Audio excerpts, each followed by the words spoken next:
Hello and welcome to your weekend mini nerve. I am your host, Maureen Callahan.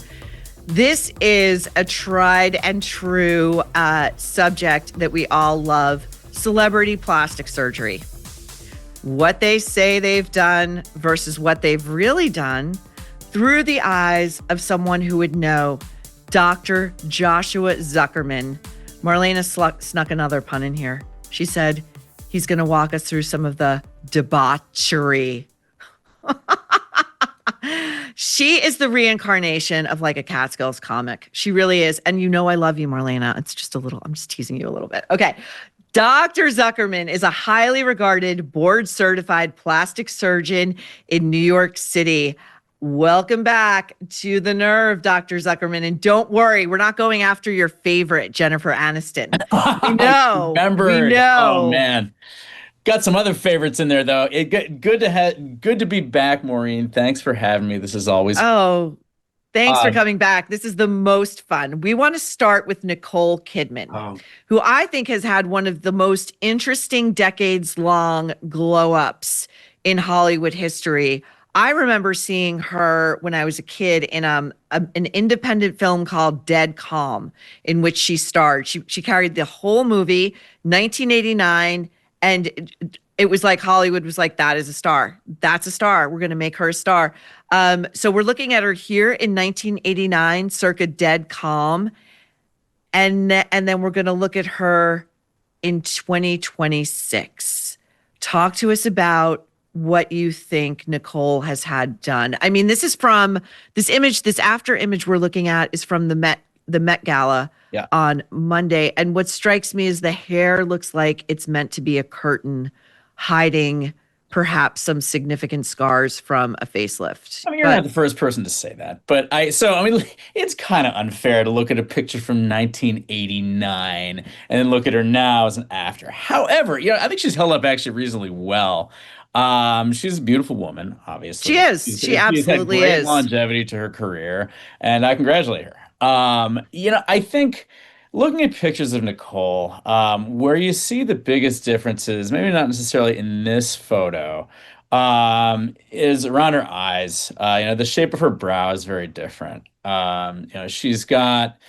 You look at her, she's got like a little bit of a peak to the outer aspect of the brow.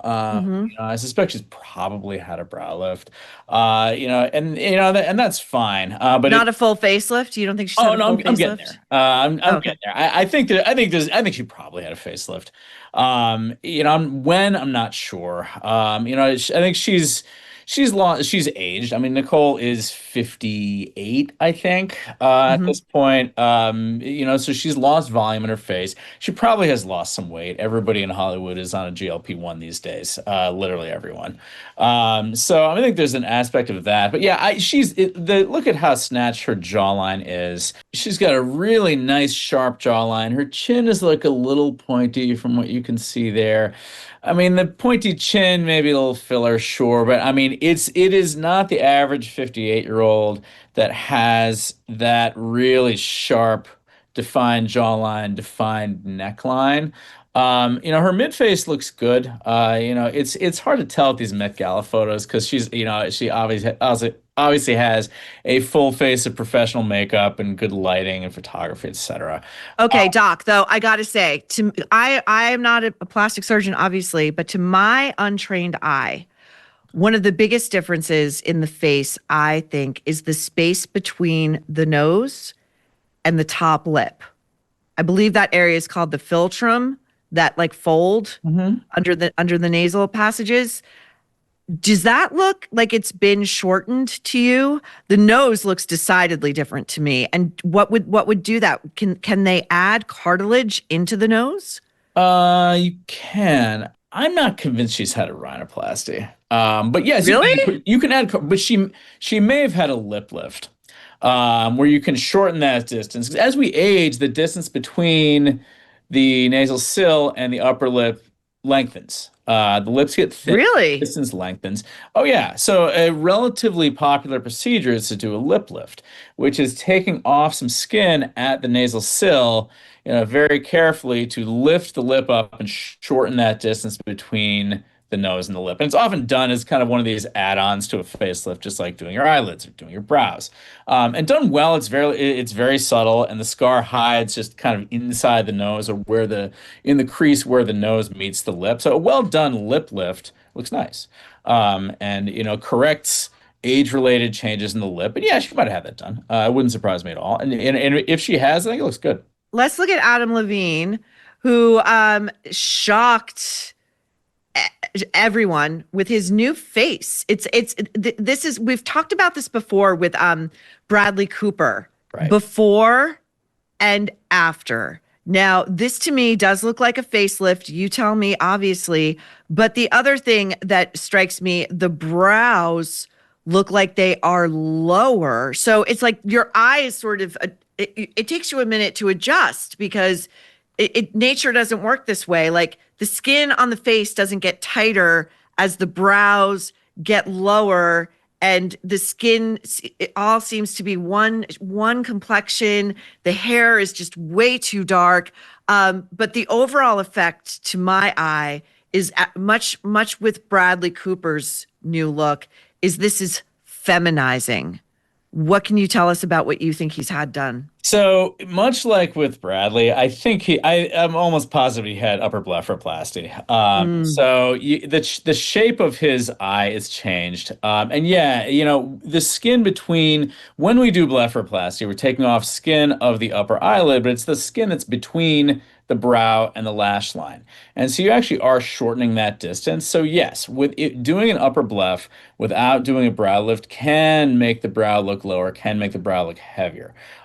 His eye does have a little bit of a feminine shape, and yeah, as can be the case with male upper eyelid surgery, especially if it's not done, with a really light touch. So I think yes, probably he did have upper bleph.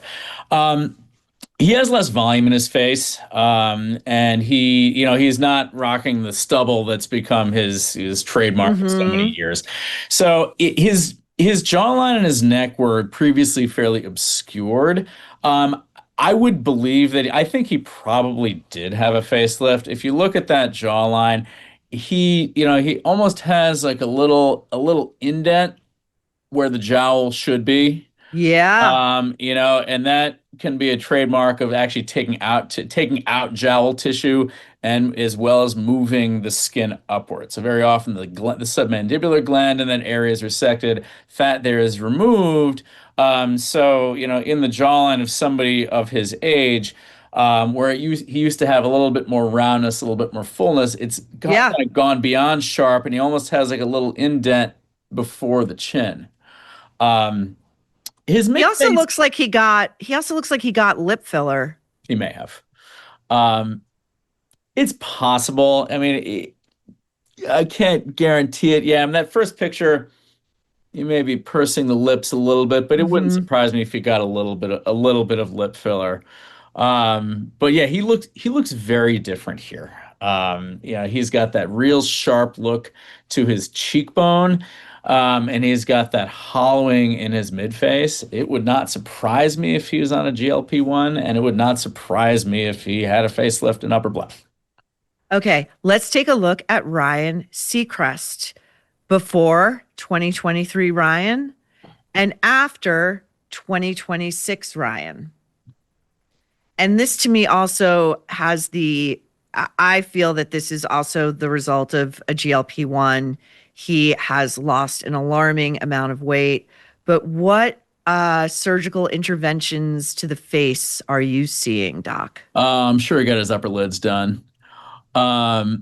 He probably had a neck lift at the very least. It's hard to tell from a smiling photo, details around the jawline, but he definitely got his upper lids done, and he's definitely lost weight. Hard for me to guarantee. Actually, I do think he's had a facelift. If you look at his ears, you can see that in that 2026 photo, the ear is pulled forward a little bit, kind of pulled forward like this, and that is often the result of tension from an incision, kind of pulling the ear. Oh.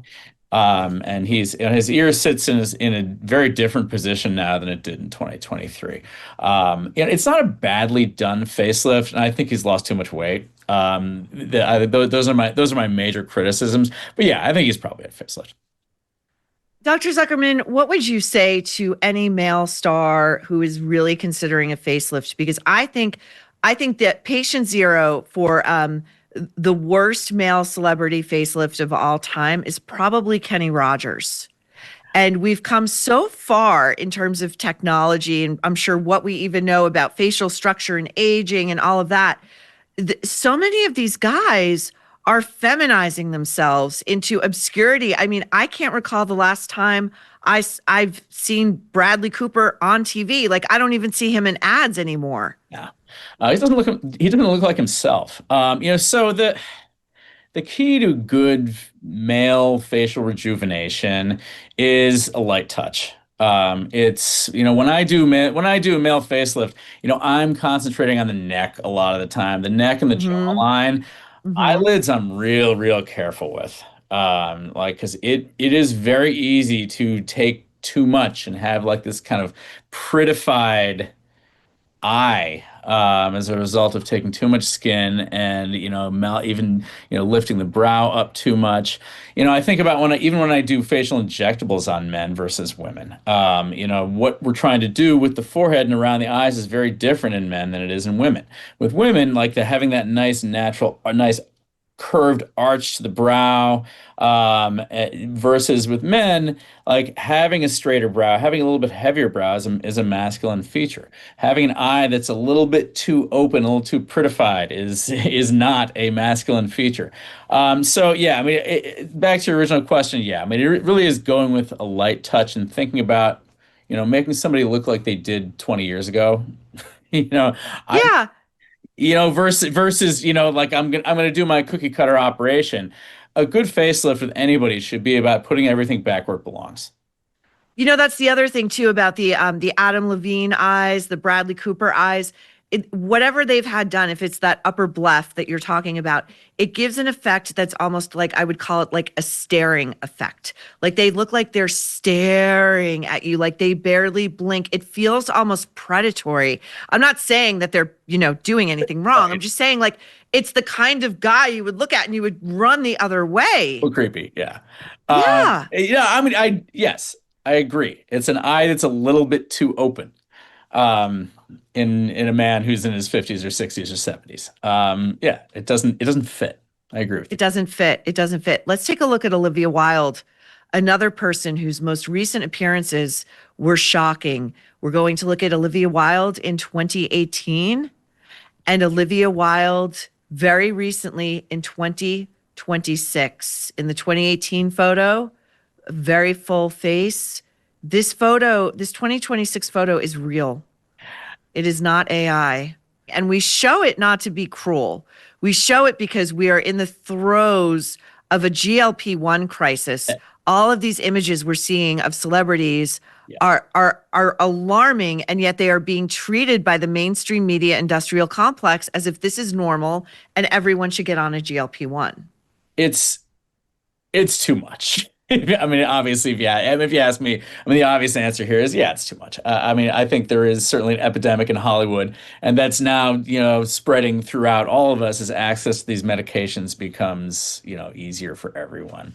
But yeah, so many of these Hollywood figures, women in their, 30s, 40s, who were 120 pounds, are now 105 pounds, and you look like Olivia. She's a beautiful woman with beautiful bone structure, and she looks gaunt and aged, and it's unfortunate. I I think think that's why it's upsetting, though, too, Dr. Zuckerman, because if somebody who is that striking and stunning has some dysmorphia, my own opinion, to the extent that she feels she wasn't beautiful enough, the she's a normal weight. She looked great before. And what happens, by the way, when if you're like an Olivia Wilde, you're on a GLP-1, suddenly all the fat has fallen out of your face and you're losing muscle tone. Can that be repaired when you put the weight back on? Can filler help with that? Or will you be like what my favorite example of this is, when Matthew McConaughey lost all that weight for Dallas Buyers Club, it got him the Oscar, but his face was never the same. Yeah. He never regained his natural good looks. There's something to be said there. I mean, like it does that weight loss and that nutrition loss does a number on your tissues. I mean, you lose elasticity. I see so many body patients. I feel like every mommy makeover patient I see in my office these days, like everybody has lost 40 to 50 pounds on a GLP-1. Everybody. And it's almost like, women who were, otherwise maybe, they had a couple kids, they were carrying around a few extra pounds. Now you treat them almost like these massive weight loss patients, where I used to see a few of them, people who had weight loss surgery, and lost 100, 120 pounds, where the skin has just lost all elasticity. You get people in their 30s look like they're 20 years older.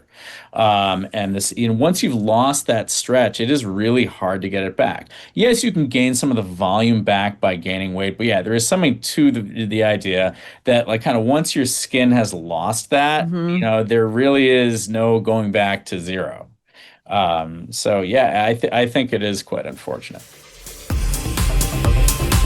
I get pitched a lot of skincare products, and honestly, I turn most of them down. Before agreeing to talk to you about Toups & Co., I looked closely at their ingredients and compared them with other clean brands that I've tried. The difference was obvious. Many formulas are mostly water, fillers, and unrecognizable additives. Toups & Co. is different. They use real, nourishing ingredients that support skin. As you probably know, I pay close attention to what I use. And so I started with the Glow Serum. I was a little skeptical at first because past serums either really didn't do all that much or were a little concerning. I learned that most of them are water-based with minimal actives. Toups, however, uses cold pressed oils and therapeutic essential oils. No fillers, no mystery chemicals or hormone disruptors, just ingredients that skin recognizes. So if you've struggled with irritation, breakouts, or imbalance, it's worth exploring. Sometimes the issue isn't your skin, but what you're putting on it.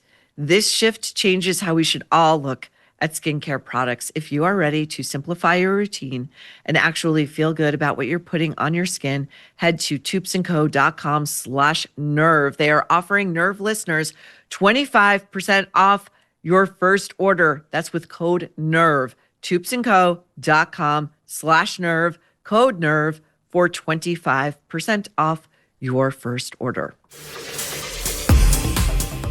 Here's another celebrity with some connective tissue to Olivia. Olivia had famously dated, and somewhat scandalously, the star of her film Worry Baby, Harry Styles. He wound up leaving her, reportedly, allegedly. He is now engaged to Zoe Kravitz. This is one of my favorite examples of what good plastic surgery can do.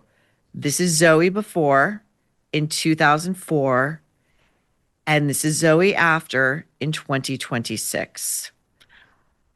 Talk to us, Dr. Zuckerman. I don't think she had surgery. I think it's, I haven't personally met her. My nurse in my office, who I work with very closely, met her recently. She, by all accounts, I think she looks amazing. I think she looks spectacular. I think she's always been a beautiful woman. But I don't think she's had surgery. I think she's. You don't? No, I don't. I think she's. Where do the hollows in the cheeks come in? I think she's had some injectables. It's possible she had buccal fat pad removal, but I don't think so. You don't think that nose is refined? Nope, I don't. You don't think the jawline is slightly different? I know that can be done with filler. I think it's filler. I do not think she's had a facelift. I think there's. Oh, I don't think she's had a facelift, but I think she's had buccal fat removal. Maybe that's it. Like, if she's had anything at all, maybe. But I think she's had some well-done filler in her cheeks, / she may have had Sculptra, may have had a biostimulator. I think she's probably had a little bit of filler in her jawline. Like, you see her chin is a little bit pointy. And I think that's something that's easily done with a syringe or two of filler. What do you think about the difference in the skin tone? Do you think that's just lighting? It's lighting. I think it's lighting. I don't think she lightened her skin. I think it's lighting. I mean, I think it's, sun exposure. Yeah, I think she's a prime example of, starting with something good and then doing subtle things. Mm-hmm. Like I said, if she's had surgery, it's something very small. But I think she's probably had some judicious injectables done by somebody who knows what they're doing. Let's take a look at the newly minted star, Sarah Pidgeon, fresh off of Ryan Murphy's Love Story, in which she played Carolyn Bessette Kennedy, a very unique, striking looking woman. Sarah, before 2017, as a brunette, which absolutely is a factor here, Big change. and after in 2026. And I spy a few things that look different facially. Dr. Zuckerman, what, if anything, do you think Sarah has had done? Again, I think it's injectables. I know there was some talk, oh, maybe she had a subtle rhinoplasty. I really don't think so. Why not? Why not? I 'Cause looked I do. really closely at pictures of her nose recently versus older pictures. Nothing has really changed. It's any differences you're seeing are lighting, makeup, shadow. I don't think that she's had a change to her nose that was done surgically. I You, think you don't think, as with Nicole Kidman, that the space between the tip of the nose and the upper lip is shortened? Nah, not really. Really? Really. Um, Looking at this photo, I mean, I don't think so. I don't think she had a lip lift. I mean, there would be no reason to do that. Well, you could do it with injectables, I mean, you right? can. She's probably had a little bit of lip filler. I think she's had nicely done injectables. Mm-hmm. I don't think she's had surgery. I think she's got either filler or sculpture in her cheeks. Mm-hmm. I think she may have some filler in her jawline as well. She may have some Mm-hmm. subtle lip filler. But again, I think this is injectables and non-surgicals done well. Um, I agree. I agree. you know, Yeah, it's amazing what you can get done with injectables, yeah. how they can absolutely change the face, give it more dimension, light hits it differently. Let's look at Dakota Johnson. This one fascinates me. Again, we're looking at a younger Dakota Johnson, but this is Dakota in 2012. Again, she's a blonde here. Uh, and then we're looking at her in 2016. These are maybe, it's harder to tell because the one on the right is lit a little bit more heavily. It's a darker photo. It is. But what do you see? I see similar, it's similar to looking at Sarah's photos that we just saw, I mean, she's a little sharper, a little more angular. I don't think it's a surgical thing. I think she probably lost a few pounds. I think her cheekbone is very well defined in that second photo.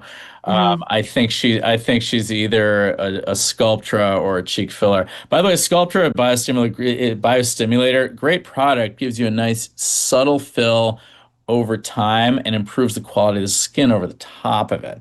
Hmm. It's been around for a long time, but has kind of regained popularity. It's not an instant fix. It takes a little while to build up its, oomph, but lasts a Mhm. long time and gives a kind of very natural look if it's done well. It's way easier to overdo somebody with filler. So I think some of these ladies that we're talking about, looking at their cheekbones and and jawline as well, I think some of those may have been a biostimulator versus a filler. But I think Dakota is subtle things. I think it's filler or sculpture done well. She may have had some lasers, some Botox, all the non-surgical stuff, but I don't think she had surgery. Lip filler. Lip filler, Yeah. yeah, she probably Yeah. lip filler. Let's look at Emily Blunt, who is star of the blockbuster Devil Wears Prada 2. Emily in 2006 from Devil Wears Prada, and after in 2026. And one of well, you can see it, it's somewhat visible in the photo on the right, but one of the most notable things to my eye in The Devil Wears Prada, the original, she had a pretty prominent cleft in her chin, Yeah. which is, I think, considered traditionally a masculine trait. You think of Cary Grant and his chin cleft. And she later, I believe, just had it filled to make the face more feminine, to sort of remove what is kind of like a punctuation mark. It's almost like an exclamation point at the bottom of her face. What do you see, Doc? So I agree that, yeah, the cleft has mostly gone away. I also see kind of just reshaping of that whole anterior jawline. So it's fairly easy to get rid of a cleft just with some filler. Right. I would not be surprised if she had a chin implant. Really? Yeah, she has.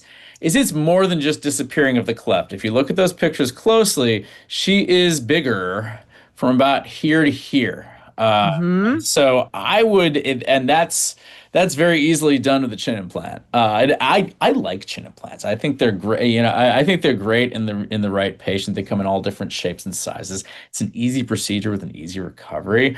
You can overdo them, but you know they give you a lot more flexibility than just shooting some filler in there. So I mean, she may have either had several syringes of filler in the anterior jawline, or you could accomplish all that with a chin implant. So I'm curious to see. How long do chin implants last? Do you Right. have to get them replaced every 10 years or so? No, I mean like decades. It's a piece of usually firm silicone rubber that if it's done right is affixed directly to the jawbone. So they don't nothing really happens with them. They can kind of wear down, or the bone underneath them can wear down over time a little bit. But generally I have patients I did chin implants in 10 years ago who I still see for Botox and fillers and things, and it's like still looks perfect. Just curious, how do they attach? Well, there are a couple. So how do they attach? I put them into with a couple of screws. So they're like Really? 2 to 3 little baby screws. Yeah, which goes. Oh my God, but we're talking drilling into your face, Doc. I mean, my goodness. I mean, it's not. There are no drills involved. Actually, it's a tiny little 3 millimeter, 4 millimeter self-drilling screw. So they go. How do you put it in? How do you put the screw? What's the implement? What's the tool? It's just a screwdriver. It's like a tiny little. It's like a mini screwdriver. Little screwdriver. It's this is just like You don't have to drill a hole into the bone. for this one. You You can don't. just. No, it's super Really? easy. Yeah, I ordered like 3 or 4 of these little screws, and there's a screwdriver that fits in them. It's like a kind of a modified Phillips head screw that just has a sharp point on it, and it goes straight through the silicone rubber of the chin implant and just into the outer table of the bone. Super simple. Screw it in until it bites on the bone and leave it alone. It makes the implant never move ever. You don't feel the screws. It is the most secure way to keep a chin implant in place. I mean, people will put them in stitches to the soft tissue. People will just make a pocket and shove it in there. You don't want them to move. You want it to act like part of your bone, so make it a part of your bone. Little screws, easy. I'm so fascinated by this. Okay. We got to look at Charlize Theron before and after. This is Charlize in 2022. Again, there's a difference, dark hair, light hair, that absolutely changes the perception of the face. And Charlize in 2026, looking, the definition of the face is far different. The nose looks different to me.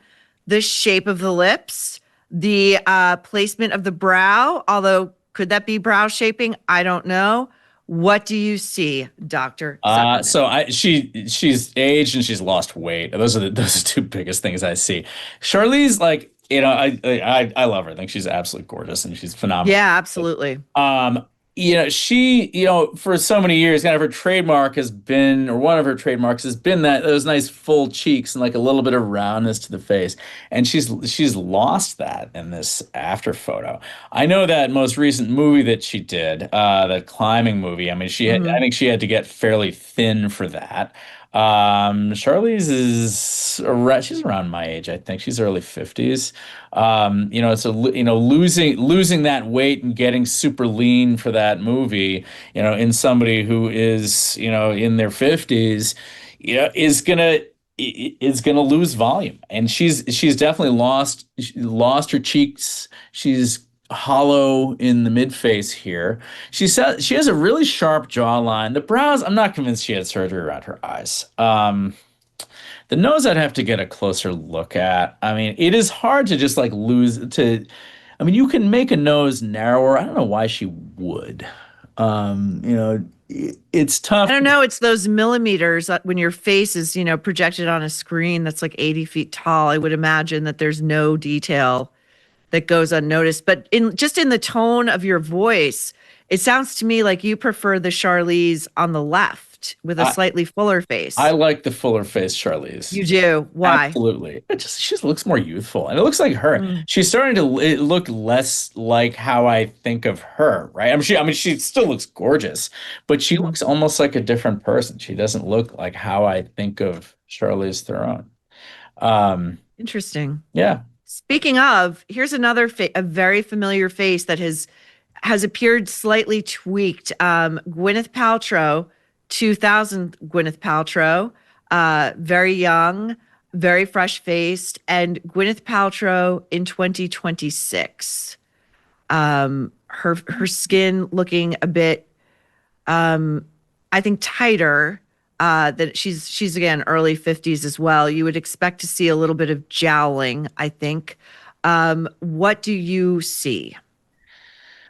I see. And so Gwyneth has always been, like her thing is like being all natural and, goop and that her whole line of like very kind of progressive, all natural things. That said, she was also the spokesperson for Xeomin, which is one of the Botox alternatives. So she certainly is no stranger to aesthetic treatments. I'm not fully convinced she's had surgery. I mean, other photos I've seen of her, I mean, she's got some lines in her face. Her jawline has never looked anything but pretty snatched. I think I'm sure she does laser resurfacing. She probably does microneedling. Looking at her in that older photo versus the photo now, I mean, she had those big kind of chunky masseter muscles. Yeah. She may which it doesn't look like she has now. She may be getting Botox or botulinum toxin in her masseters, which is very popular and very effective. That wouldn't surprise me. Can you me explain to the audience exactly what that is, Botox in the masseter, and how that changes the face? So the masseter is one of the two major muscles that on each side that close your jaw. The one being your temporalis up here, and the other is the masseter back here. If you bite down with your back teeth, you can feel it, and it runs between your zygomatic arch here and your jawbone here, and it's this kind of big, chunky, square, thick muscle. It is very strong. In some people, it is particularly thick and large, and can really make the back of the jawline look very square, or in the most extreme cases, even bulge out. And looking at that before photo of Gwyneth, she has that little bit of bulge outward. People who have very strong masseters will often complain of teeth grinding or of TMJ problems. And so we inject Botox there all the time. It is one of my most popular Botox treatments these days, and has been for a couple of years. It's a really simple fix. We usually inject about 20 to 25 units of Botox. So some in each side, 5 little injection points kind of throughout that big muscle. And it does two things. One, it weakens it and relieves teeth grinding and relieves TMJ problems, but it also shrinks it because you're weakening a muscle. You're not contracting that muscle as powerfully. So it shrinks it, and it can take a face that looks very square and make it into a little bit more of a heart shape. Now, you have to keep doing it if you want to keep having that effect, and the effect is additive, but it's a really nice one, and it's so easy and painless. I think one of the most famous examples of that, of masseter Botox and how it absolutely changed a face, is Bethany Frankel, who has routinely denied that she's ever had surgery on her jaw, and I absolutely believe her. She says it's Botox in the masseters, and it transformed her face.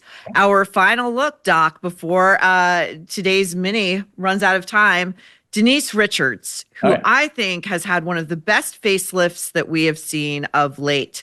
Here's the perfect encapsulation of Denise before, Denise after, and how much of this is just like, you have got to find the right doctor. I mean, it is. This is a facelift done right. I look at those pictures. I mean, her upper eyelids might be a little overdone. What struck me about that photo is she looks a little wide-eyed, and that may just be what she's doing with her facial expression. But yeah, I mean, this is a really nice facelift done kind of at the right time of life on somebody who was starting from a pretty good place and is obviously a gorgeous woman. But yes, choosing the right surgeon who's going to have kind of the right eye and the right hand with this plays a big part. She was, as far as difficulty of operation, she was not a heavy lift. Like looking at her, her jawline was not bad. Her neck was not in bad shape at all. She really, she was in need of an upper bleph. And yeah, she had some descent. She had some jowling. She was starting to look a little bit square. But yes, she was the ideal candidate. Again, early 50s, hasn't lost all the elasticity in her tissues yet, and has some very correctable problems. She looks like a little bit tired. And what the facelift has done is taken that away. It's just it's put everything back where it belongs. Nice, sharp jawline, cheekbone, which, or mid-face, soft tissue, put back where it belongs, eyelids done nicely. Yeah, it's a facelift done right. And also, you don't have to spend $300,000 to get that operation. Really? You don't. This is not. I mean, there are a lot of competent surgeons out there doing these operations, and it's the same. It's with some variation. It's basically the same thing. There is subtlety to doing it well, but it's not rocket science.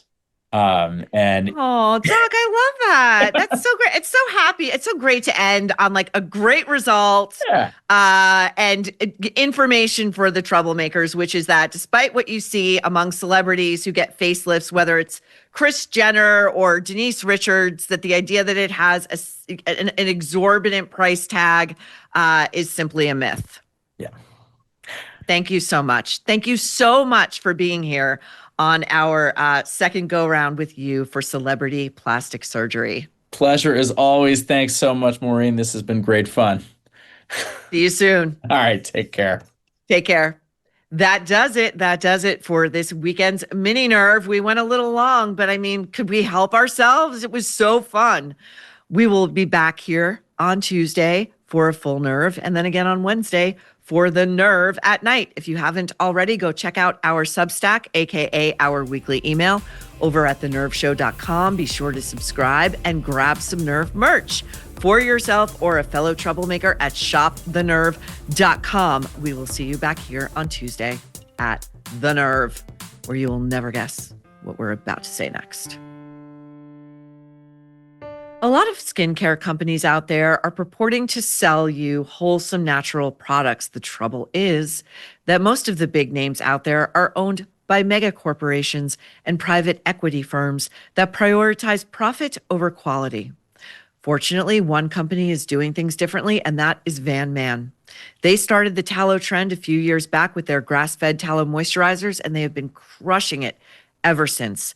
Tallow makes for a great moisturizer because the fatty acids are nearly identical to the oils in our own skin. Our body actually recognizes them. One use and you will feel the difference. Plus, no chemicals, no filler, and a little goes a long way. Tallow Balm isn't just a moisturizer. It can replace your night cream, wrinkle cream, even Neosporin and diaper balm. It's powerful enough to heal the skin, yet safe enough to spread on your toast. Those are real ingredients. If you are ready to ditch the corporate chemicals, go to vanman.shop/Maureen and use code Maureen for 15% off your first order. That's code Maureen for 15% off your first order. Van Man, real ingredients, no exceptions.